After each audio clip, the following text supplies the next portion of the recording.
नमस्कार दोस्तों, एनके की मस्ती यूट्यूब चैनल पर आपका स्वागत है। विद्यार्थियों, आपका गणित का जो महत्वपूर्ण क्वेश्चनों का जो वीडियो है मैंने डाल रखा है इसी चैनल पर, आप जाकर देख सकते हो। इंपोर्टेंट क्वेश्चन, महत्वपूर्ण क्वेश्चन गणित का।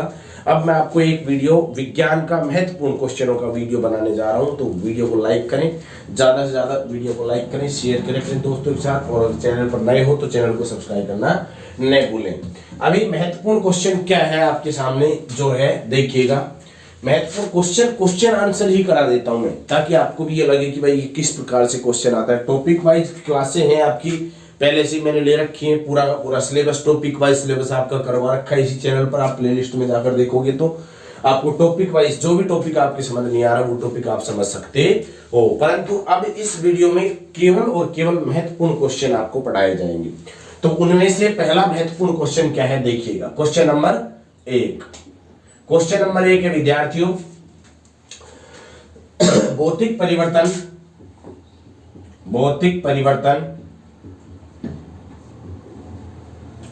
व रासायनिक परिवर्तन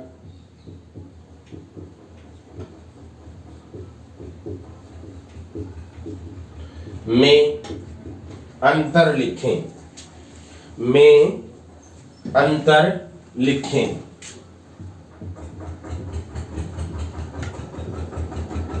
भौतिक परिवर्तन और रासायनिक परिवर्तन में अंतर लिखी, ये क्वेश्चन है विद्यार्थियों। तो इसका आंसर करने के लिए अपन क्या करेंगे, आंसर करने के लिए किसी भी चीज में अंतर करवाता है तो बीच में लाइन खींचते हैं, इधर लिखते हैं भौतिक परिवर्तन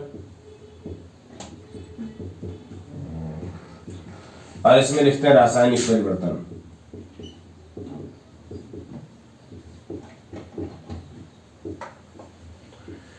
तो भौतिक परिवर्तन में क्या होता है, पदार्थ की केवल भौतिक अवस्थाएं चेंज होती है, ओनली केवल और केवल पदार्थ की भौतिक अवस्था चेंज होती है।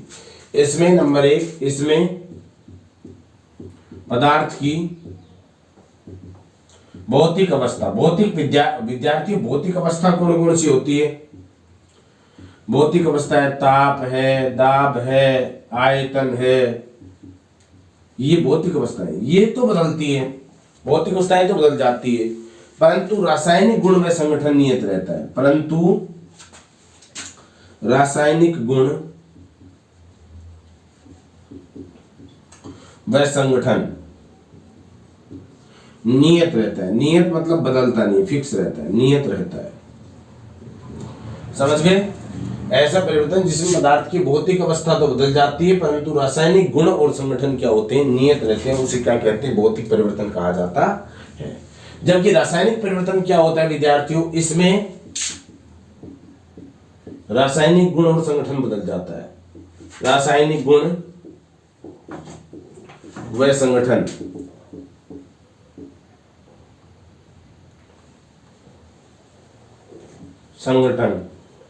बदल जाता है। आप इसको परिभाषा की बजाय उदाहरण से अच्छे से समझ में आएगा आपके। जैसे आपको मैं बताऊं, भौतिक परिवर्तन होता है विद्यार्थियों, उसमें पदार्थ को उल्टा संभव है प्राप्त कर सकते हैं, दोबारा से पदार्थ को प्राप्त कर सकते हैं।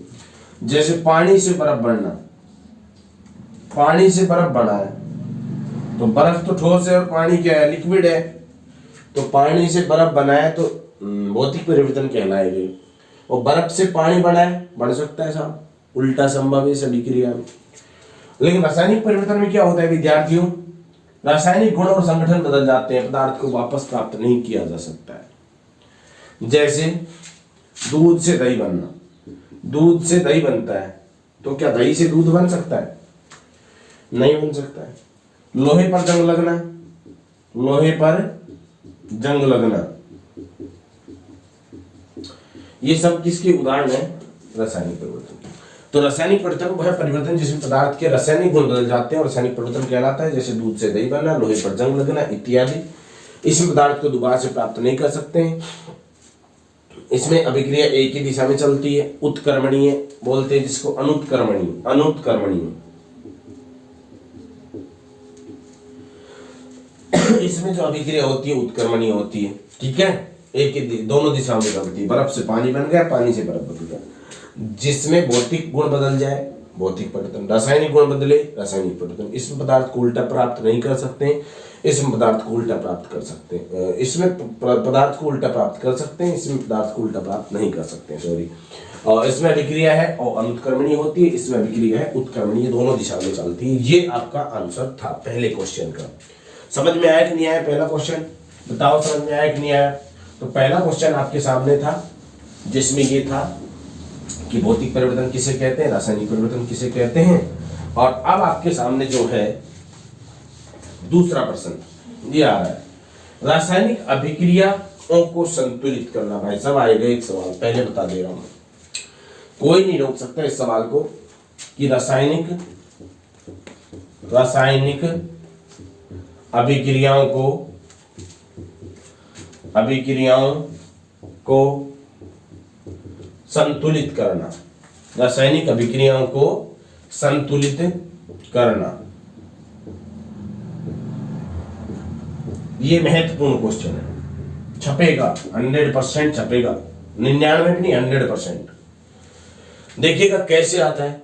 तो आपको इक्वेशन मिलती है विद्यार्थियों, N2 plus H2 reaction NH3, ऐसे आपको मिलेगा और कहेगा कि भाई ये बैलेंस नहीं है, इसको बैलेंस कीजिए। और एक भी नहीं, दो मिलेगा, एक तो ये है और एक इसका दूसरा पार्ट सुन लो, Mg plus O2 reaction MgO।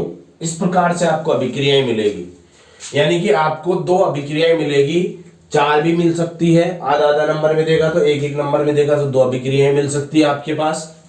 और उनको विद्यार्थियों आपको बैलेंस करना होता है। क्या करना होता है? संतुलित करना होता है। तो संतुलित करने के लिए आप क्या करोगे? सबसे पहला प्रोग्राम आपको जो करना है वो सबको ब्रैकेट में करोगे। किसमें करोगे? सबको ब्रैकेट में करोगे, पहला नियम है ये। तो अब दूसरा नियम क्या है भाई? अंदर ब्रैकेट के अंदर कुछ भी नहीं लगा सकते हो। ध्यान से सुनना, ब्रैकेट के अंदर कुछ भी नहीं लगा सकते हो, ब्रैकेट के बाहर पीछे कुछ भी नहीं लगा सकते हो। जो लगाना है वो आगे लगाओगे। कहां लगाओगे? जो भी लगाना है आगे लगाओगे, आगे ज्योत के सामने। समझ गए? तो देखिए इधर n कितना है विद्यार्थियों? 2 है, ठीक है सर। इधर n कितना है? 1 ही है। तो इसको 2 बनाने के लिए इसको 2 से गुणा करना पड़ेगा मुझे। तो 2 हो गया, n कितना हो गया? 2 हो गया। हाइड्रोजन कितना हो जाएगा? 3 दूनी 6। कितना हो जाएगा? 3 दूनी 6। यहाँ पर 2 ही है तो यहाँ मुझे कितना लगाना पड़ेगा? 3। 3 दूनी 6 मेरे पास हाइड्रोजन की मात्रा उपलब्ध हो जाएगी। तो N2 plus 3H2 reaction 2NH3। समझ में आया कि नहीं आया? अभी अभिक्रिया संतुलित है। अभिक्रिया कोई भी संतुलित है कि नहीं है इसका पता कैसे लगाते हैं हम कि भाई LHS में जो प्रोग्राम है हमारे पास, जितने भी एलिमेंट्स हैं उसके उतने ही मोल होने चाहिए RHS में, तो इसे अभिक्रिया संतुलित हो जाती है। इस अभिक्रिया संतुलित करोगे, पहले कोष्टक में बंद करोगे, ठीक है सर। अब यहाँ पर देखोगे Mg तो एक ही है परंतु ऑक्सीजन 2 है, तो ऑक्सीजन 2 करने के लिए यहाँ कुछ लगा दे?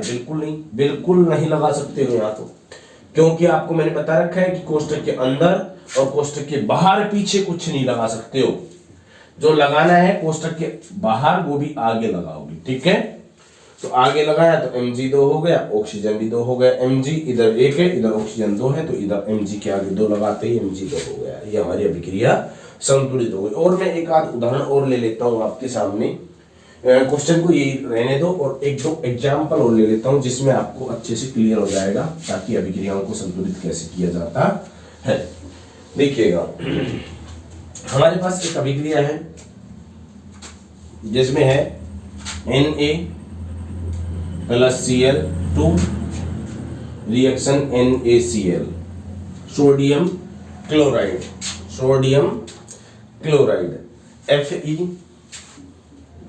Fe plus O2 reaction Fe2O3। इसी का दूसरा Fe प्लस O2 अगर उत्पाद में आयरन ऑक्साइड बनता है इस प्रकार से बनेगा, क्योंकि ये फेरस होता है और ये फेरिक होता है। फेरस होता है ये 2 पॉजिटिव होता है, फेरिक होता है ये 3 पॉजिटिव होता है, ठीक है। एक ही धातु है, दो जो है वैलेंसी दर्शा सकती है। उसके बाद में पहला नियम मैंने बताया कि सर आप ऐसा करो ब्रैकेट में कर लो, ठीक है भाई। दूसरा नियम, इधर Na 1 है, इधर 1 है, ठीक है साहब, काम चल रहा है। क्लोरीन 2 है इधर परंतु उधर 1 ही है, तो 2 क्लोरीन कर दिए। इसके बाद में 2 ही सोडियम हो गए उधर, तो 2 ही सोडियम करने के लिए इधर इसको 2 सोडियम से गुणा करना पड़ेगा। समझ रहे हो नहीं समझ रहे हो? इसके बाद में इस अभिक्रिया को संतुलित करना है, ब्रैकेट के अंदर बंद करोगे। ठीक है जी, कर लिया। अब उधर देखो, उधर आयरन कितने, पहले देखो, पहले उस चीज को बैलेंस किया करो जो विषम संख्या में, यानी कि जैसे मान लो आयरन को अगर बैलेंस करोगे, यहाँ 2 लगा दोगे तो ऑक्सीजन बैलेंस नहीं हो पाएगा, इसलिए पहले आप ऑक्सीजन को बैलेंस कीजिए। यहाँ 2 लगा रहा हूँ, 2 लगाऊंगा तो ऑक्सीजन कितने हो जाएंगे बताना, 6 हो जाएंगे, और यहाँ पर 3 लगाने पर 6 ऑक्सीजन हो जाता है। इसके बाद आयरन 2 दूनी 4 हो जाएंगे, और यहाँ पर पहले से 1 है तो 4 से मल्टीप्लाई कर दूंगा तो 4 आयरन हो जाएंगे। समझ गए? और अगर ये अभिक्रिया है, इसको अभिक्रिया को संतुलित करने के लिए क्या करोगे, 2 लगाओगे, इधर 2 आयरन हो गए, 2 ऑक्सीजन हो गए, और इधर भी 2 लगा दोगे, 2 आयरन हो जाएंगे, 2 ऑक्सीजन हो जाएंगे। समझ गए? इस प्रकार से आप अभिक्रियाओं को अच्छे से संतुलित कर सकते हो, चाहे तो कितनी ही मुश्किल अभिक्रिया क्यों नहीं है। अच्छा जी, देखिए अब आगे बढ़ता हूँ मैं। आगे बढ़ने से पहले एक अभिक्रिया और ले लो, ऐसा भी आपके पूछ सकता है। COSO4 plus Zn reaction ZnSO4 plus CO। ये अभिक्रिया विस्थापन अभिक्रिया का उदाहरण है, अभी पढ़ाऊंगा मैं विस्थापन अभिक्रिया के बारे में बताऊंगा। एक जो है ज्यादा सक्रिय तत्व है दूसरे कम सक्रिय तत्व की जगह स्थान ग्रहण कर लेता है, तो विस्थापन अभिक्रिया कहलाती है। इसको बैलेंस करिएगा। ओके, बैलेंस चाहिए तो पहले से देखिएगा, ब्रैकेट में बंद किया, कॉपर कितना 1 है, कॉपर इधर भी 1 है, एस इधर 1 है, इधर भी 1 है, ऑक्सीजन इधर कितने 4 है, इधर भी 4 है, जिंक इधर 1 है, इधर भी 1 है। समझ रहे हो नहीं समझ?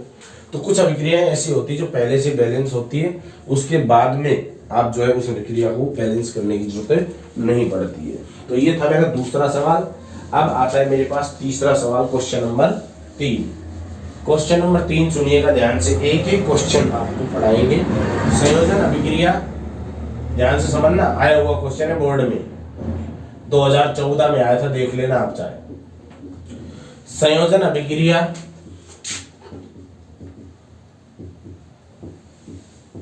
वियोजन अभिक्रिया से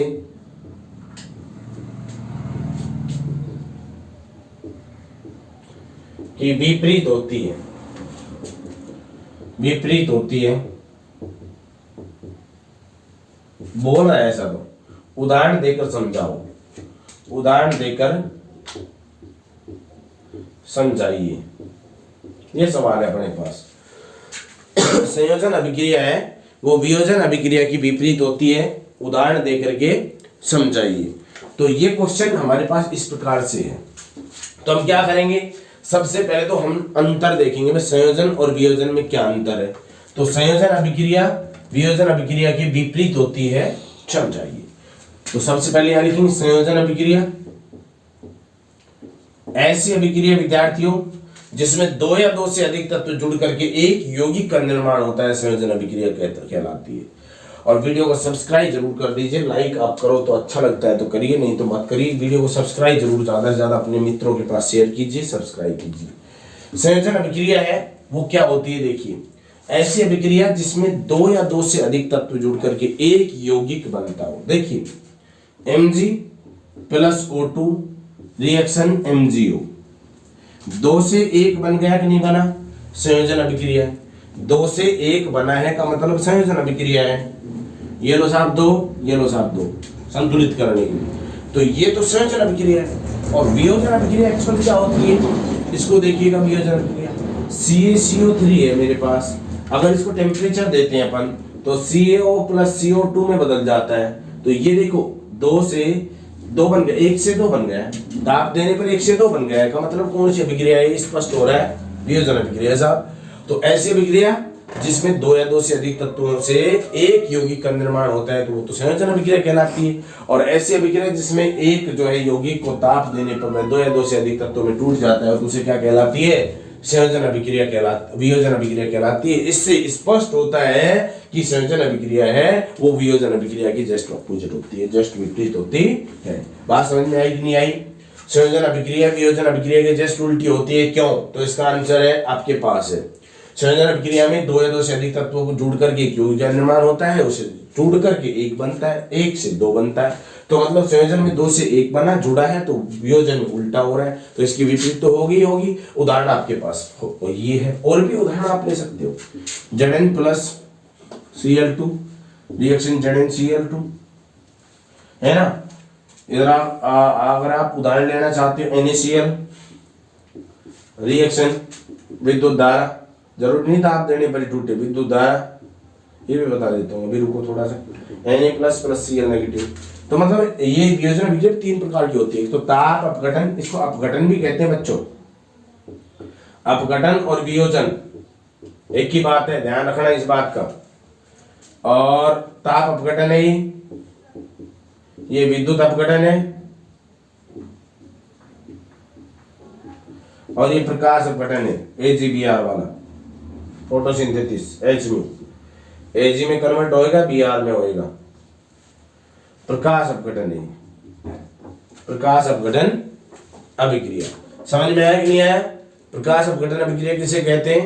तो ऐसी अभिक्रिया जिसमें प्रकाश देने पर वह दो या दो से अधिक तत्वों में टूट जाए, प्रकाश अपघटन अभिक्रिया कहलाती है। समझ में आ गया ना? क्लियरली, कोई दिक्कत नहीं है।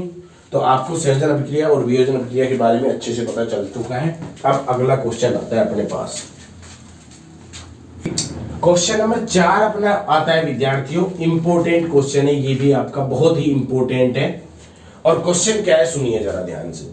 क्वेश्चन ये है कि अपना मोस्ट इंपोर्टेंट क्वेश्चन, कि सबसे पहले आपको ये पता होना चाहिए कि विस्थापन अभिक्रिया किसे कहते हैं। महत्वपूर्ण है विद्यार्थी। विस्थापन अभिक्रिया, विस्थापन अभिक्रिया किसे कहते हैं? उदाहरण दीजिए, उदाहरण दीजिए। विस्थापन अभिक्रिया किसे कहते हैं? उदाहरण दीजिए। तो ऐसी अभिक्रिया जिसमें एक अधिक सक्रिय तत्व दूसरे कम सक्रिय तत्व को हटा करके उसका स्थान ग्रहण कर ले। ऐसी अभिक्रिया जिसमें एक अधिक सक्रिय तत्व दूसरे कम सक्रिय तत्व को हटा करके उसका स्थान ग्रहण कर ले, विस्थापन अभिक्रिया कहलाती है। जैसे CuSO4 plus Zn reaction ZnSO4 plus Cu। ठीक है, ठीक है कि नहीं है? इसके बाद में और अभिक्रिया का उदाहरण देख लीजिए। FeSO4 plus Mg reaction MgSO4 plus Fe। तो मेरा मतलब ये हुआ कि यहां पर जिंक अधिक शक्तिशाली है, आयरन कम शक्तिशाली है। तो सॉरी, आयरन नहीं, कॉपर, कॉपर और जिंक, इनमें से शक्तिशाली कौन है? जिंक है। और कॉपर कमजोर है, कम सक्रिय है, मतलब कम शक्तिशाली है। ऐसा मत सोचना कि शक्तिशाली से मतलब क्या है। शक्तिशाली से मतलब ये कम सक्रिय है, इसकी बजाय जिंक ज्यादा सक्रिय है। तो जिंक क्या करेगा? कॉपर को हटा देगा, खुद कॉपर की जगह आ जाएगा, कॉपर विस्थापित हो जाएगा, इसलिए इसको विस्थापन अभिक्रिया कहते हैं। FeSO4 आयरन सल्फेट में Mg मिलाते हो तो Mg ज्यादा सक्रिय है, मैग्नीशियम ज्यादा सक्रिय है, रिएक्टिव है। किससे? आयरन से। तो MgSO4 बनेगा, मैग्नीशियम सल्फेट बनेगा, आयरन मुक्त हो जाएगा। कहने का मतलब मेरा क्या हुआ? कहने का मतलब विद्यार्थियों साफ है कि अधिक सक्रिय तत्व कम सक्रिय तत्व को हटा करके उसका स्थान ले लेता है, इसे ही विस्थापन अभिक्रिया कहते हैं। अब एक समस्या है कि आपको या हमें कैसे पता चलेगा कि कौन सक्रिय है अधिक और कौन कौन कम सक्रिय है, कौन ज्यादा शक्तिशाली है, कौन ज्यादा रिएक्टिव है। इसका पता करने के लिए मैंने आपको ट्रिक बता रखी है। केदारनाथ का माली आलू जरा फीके पकाता है, कौन है? आगे आओ, कौन है? आगे आओ। ये ट्रिक है। केदारनाथ का माली आलू जरा फीके पकाता है, कौन है आगे आओ। ये है भाई साहब ट्रिक अपनी पिंदा से कती। दिख रहा है कि नहीं दिख रहा है? हाँ थोड़ा थोड़ा दिख रहा है क्या? इधर लिख देता हूं, कॉपर हाइड्रोजन AgAu। केदारनाथ का माली आलू जरा फीके पकाता है, कौन है आगे आओ। ये अपनी क्या है? ट्रिक है विद्यार्थी मित्रों।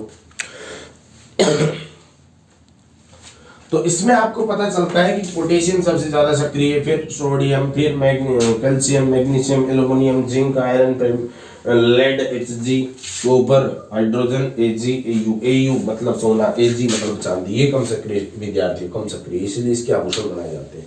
पूछ सकता है सोने चांदी के आभूषण क्यों बनाए जाते हैं? क्योंकि ये प्रकृति में मुक्त अवस्था में पाई जाती है और कम सक्रिय है, कम सक्रिय है, किसी से क्रिया नहीं करती है जल्दी से, और इसलिए इसके आभूषण बनाए जाते हैं। तो एक अधिक सक्रिय तत्व कमजोर तत्व को हटाकर स्थान ग्रहण कर लेता है तो क्या कहलाती है? विस्थापन अभिक्रिया कहलाती है। और अगर डबल डिस्प्लेसमेंट की बात कर ले विद्यार्थियों, अगर द्वितीय विस्थापन अभिक्रिया की बात कर लेते हैं तो इसमें क्या होता है कि दो शक्तिशाली तत्व दो कमजोर तत्व को हटाकर उसका स्थान ग्रहण कर लेता है, उसे क्या कहते हैं? द्वितीय विस्थापन अभिक्रिया कहा जाता है। इसके बाद आता है अपना important question. Next question number 5, very important question है विद्यार्थियों। पांचवा क्वेश्चन कहता है आपका कि ऑक्सीकरण व अपचयन अभिक्रिया में अंतर लिखिए। ऑक्सीकरण व अपचयन अभिक्रिया, अपचयन अभिक्रिया में अंतर लिखो। ऑक्सीकरण व अपचयन अभिक्रिया में अंतर लिखो। तो ऑक्सीकरण अभिक्रिया ऐसी अभिक्रिया जिसमें ऑक्सीजन जुड़ता है, ऑक्सीकरण अभिक्रिया कहलाती है। जैसे भाई साहब Mg+O2 रिएक्शन MgO। ऐसी अभिक्रिया जिसमें ऑक्सीजन तत्व की संयोजकता होती है, संयोग होता है, जुड़ता है, ऑक्सीकरण अभिक्रिया कहलाती है। और अपचयन अभिक्रिया ऐसी अभिक्रिया जिसमें हाइड्रोजन तत्व या कार्बन तत्व जुड़ता है, उसे क्या कहते हैं? अपचयन अभिक्रिया कहा जाता है। समझ गए? ऐसी अभिक्रिया जिसमें कार्बन तत्व या जो है हाइड्रोजन तत्व का संयोग होता है, जैसे C+H2 रिएक्शन CH4 मीथेन। समझ गए? तो ये अपचयन अभिक्रिया का एग्जांपल आपके सामने है। ठीक है, अब आता है बच्चों रेडॉक्स अभिक्रिया। इंपोर्टेंट है, पूछ सकता है सीधा। रेडॉक्स अभिक्रिया किसे कहते हैं?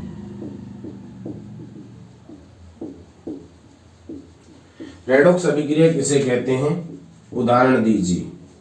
देखिए, ऐसी अभिक्रिया जिसमें ऑक्सीकरण व अपचयन, ऐसी अभिक्रिया जिसमें ऑक्सीकरण व अपचयन दोनों साथ साथ हो, उसे क्या कहते हैं? रेडॉक्स अभिक्रिया कहते हैं। ऐसी अभिक्रिया जिसमें ऑक्सीकरण व अपचयन दोनों साथ साथ हो, क्या कहलाती है? रेडॉक्स अभिक्रिया कहलाती है।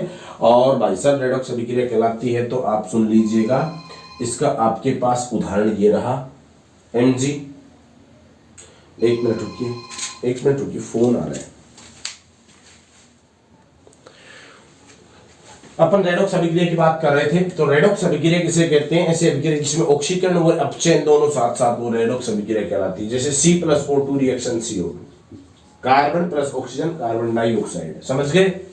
तो इसके बाद में अपना आता है नेक्स्ट क्वेश्चन। टिप्पणी लिखवा सकता है आपसे, 1 नंबर का है भैया, पर फिर भी इसको भी हम क्यों छोड़े। क्वेश्चन नंबर 6 देखिएगा। छठा क्वेश्चन क्या है? छठा क्वेश्चन है निम्न पर टिप्पणी लिखिए। निम्न पर टिप्पणी लिखें। नंबर 1 संचारण, नंबर 2 विकृत गंधीता।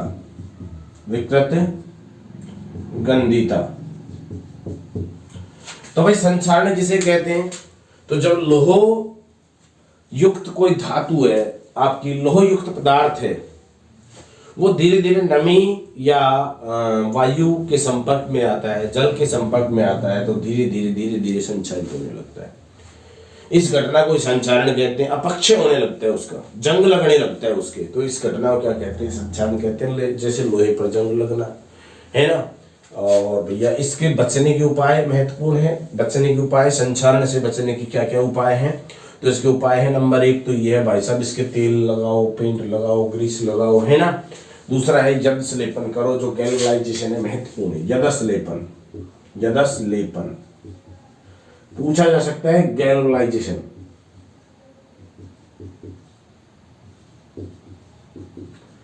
यदस लेपन किसे कहते हैं विद्यार्थी मित्रों? लोहे धातु पर जिंक की पतली परत चढ़ाने को क्या कहते हैं? यदस लेपन कहते हैं। लोहा धातु को जंग लगाने के लिए, जंग से बचाने के लिए जो है उस पर जिंक की पतली परत चढ़ा देते हैं, इसे क्या कहते हैं? यदस लेपन कहते हैं। और आपने देखा होगा मोटरसाइकिल का जो हैंडल होता है आगे का, उसकी यदस लेपन हुआ होता है। कुंदा सांकली होती है, उसके भी यदस लेपन होता है, यानी कि जिंक की पतली परत चढ़ाई जाती है। ऐसा क्यों करते हैं? ताकि उसको हम क्या कर सकें, जंग से बचाया जा सके। ठीक है, गैल्वेनाइजेशन। विकृत गंधिता पर आइए। अच्छा, अगर लोहे धातु पर एल्यूमिनियम की परत चढ़ाते हैं, मोटी परत चढ़ाते हैं, तो इसको एनोडाइजेशन बोलते हैं। एनोडाइजेशन, लोहे धातु पर एल्यूमिनियम की मोटी परत चढ़ाना, जैसे बड़े बड़े पुल होते हैं ना, इस पर ऐसा किया जाता है। और विद्यार्थियों, आपने थर्मिट अभिक्रिया में भी मैं आपको एक पढ़ाऊंगा। इसके बाद अपना आता है विकृत गंधिता। तो विकृत गंधिता जब तेल या वसा युक्त खाद्य सामग्री होती है अपनी, वो नमी के संपर्क में आती है, ऑक्सीजन के संपर्क में आती है, तो धीरे धीरे धीरे धीरे उसका स्वाद क्या होता है, बिगड़ने लगता है। जब तेल या वसा युक्त सामग्री है वो नमी या ऑक्सीजन के संपर्क में आती है, तो धीरे धीरे उसका स्वाद बिगड़ने लगता है। इसी घटना को क्या कहते हैं? विकृत गंधिता कहते हैं। इससे बचने के लिए चिप्स की थैली में कौन सी गैस भरी जाती है? पूछा जा सकता है ये सवाल कि विकृत गंधिता से बचने के लिए चिप्स की थैली में कौन सी गैस भरी जाती है? तो कौन सी भरी जाएगी? नाइट्रोजन गैस भरी जाती है। कौन सी गैस भरी जाती है? नाइट्रोजन गैस भरी जाती है। और आपसे उल्टा भी सवाल पूछ सकता है कि चिप्स की थैली में नाइट्रोजन गैस क्यों भरी जाती है? विद्यार्थी याद करके चले जाते हैं, चिप्स की थैली में कौन सी गैस भरी जाती है? Nitrogen, nitrogen, nitrogen. लो भाई, प्रश्न में ही आंसर आ गया। वहां पर पेपर में उल्टा पूछ लिया। क्या पूछ लिया कि चिप्स की थैली में नाइट्रोजन गैस भरी जाती है, क्यों? अब तो गए काम से, क्योंकि हम तो पढ़ के गए थे नाइट्रोजन गैस भरी जाती है। अब उसने पूछा है क्यों भरी जाती है, तो उसका जवाब क्या देंगे? विकृत गंधिता से बचाने के लिए। अच्छा, क्यों बचता है भाई विकृत गंधिता? क्योंकि ऑक्सीजन से कम सक्रिय कौन होता है? नाइट्रोजन। इसलिए नाइट्रोजन गैस भरते हैं तो वह ऑक्सीजन को वहां आने नहीं देता है, और जब आने नहीं देगा तो ऑक्सीजन से क्रिया नहीं करेगा, और ऑक्सीजन से क्रिया नहीं करेगा तेल युक्त पदार्थ, तो वह स्वाद उसका वैसा का वैसा रहेगा, बिगड़ेगा नहीं। इसलिए उसको जो है चिप्स की थैली में नाइट्रोजन गैस भरी जाती है। सीधा सटीक उत्तर इसका क्या है कि चिप्स की थैली में नाइट्रोजन गैस इसलिए भरी जाती है विकृत गंधिता से बचाने के लिए। क्या है बेटा? विकृत गंधिता से बचाने के लिए। अगला क्वेश्चन आता है अपना 7वां क्वेश्चन, जो कि इंपोर्टेंट है, लिखिएगा, इंपोर्टेंट है, क्योंकि ये क्वेश्चन पूछा जा चुका है कि सफेदी करने के 2-3 दिन बाद, क्वेश्चन है 7, सफेदी करने के 2-3 दिन बाद,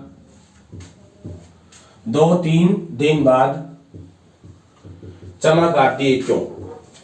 चमक आती है क्यों? सफेदी करने के 2-3 दिन बाद चमक आती है क्यों? इसका आंसर बहुत ध्यान से देखिएगा, क्योंकि विद्यार्थी मित्रों सफेदी करते हैं तो सफेदी का सूत्र CaO, कैल्शियम ऑक्साइड होता है, कड़ी का डंटा।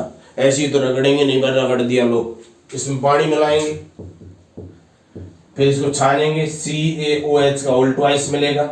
ये अवक्षेपण अभिक्रिया का भी उदाहरण है विद्यार्थियों, अवक्षेपण, और ये संयोजन का भी उदाहरण है। 2 से 1 बन रहा है संयोजन की।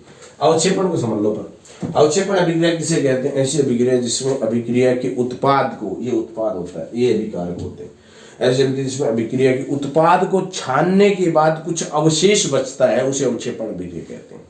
समझ में आया? ऐसी अभिक्रिया जिसके उत्पाद को छानने के बाद कुछ अवशेष बचते हैं, तो उसे क्या कहते हैं? अवक्षेपण अभिक्रिया कहते हैं। उदाहरण आपके सामने, ठीक है। इसमें क्या होता है, इसको हम छानने के बाद में करते हैं दीवारों पर। तो अभी क्या होता है कि दीवारों पर इसको हमने कर दिया, ये वायुमंडल में उपस्थित कार्बन डाइऑक्साइड से रिएक्ट करती है। वायुमंडल में उपस्थित कार्बन डाइऑक्साइड जो कि 0.03% है ना, इतनी वायुमंडल में ऑक्सीजन इसकी मात्रा है 0.3%, 0.03 0.3% है कार्बन डाइऑक्साइड की। 78% है आपकी क्या है नाइट्रोजन, 21% अप्रोक्सीमेट क्या है ऑक्सीजन है, बाकी अन्य गैसें हैं। ठीक है, तो इससे रिएक्ट करती है। और ये अभिक्रिया चूंकि एक मंद अभिक्रिया है विद्यार्थी मित्रों, मंद अभिक्रिया बोले तो मतलब बहुत धीरे धीरे होती है अभिक्रिया, इसलिए इसमें 2-3 दिन का समय लग जाता है चमक आने में। तो क्या होता है CO3 बनता है प्लस जल भाप बन करके उड़ जाता है, सूख जाता है।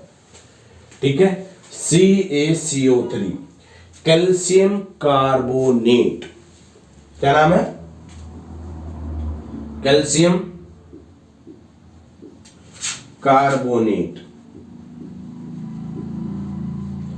ये इसका नाम है। इसको कहते हैं भाई साहब संगमरमर, 7 संगमरमर। ठीक है, और ये आपका जल है ये कि उड़ करके भाप बन जाता है, इसलिए ये अभिक्रिया है मंद अभिक्रिया है विद्यार्थियों। इसके बाद अपना क्वेश्चन आता है इंपॉर्टेंट है, जो कि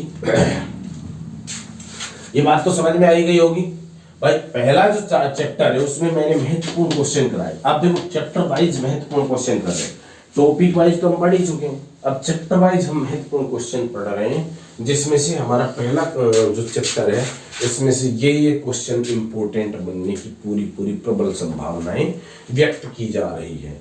तो इसमें और क्या कोई क्वेश्चन बन सकता है पहले चैप्टर में? तो पहले चैप्टर में भाई क्वेश्चन बनने में तो ये है कि एक छोटे मोटे ये क्वेश्चन भी बन सकते हैं कि रासायनिक अभिक्रिया किसे कहते हैं, पूछ सकता है। रासायनिक अभिक्रिया किसे कहते हैं? तो किसी पदार्थ में रासायनिक परिवर्तन होना ही रासायनिक अभिक्रिया कहलाता है। पूछ सकता है कि आपसे ये भी पूछ सकता है, और पूछा भी गया है कि उदासीनीकरण, इंपॉर्टेंट है, उदासीनीकरण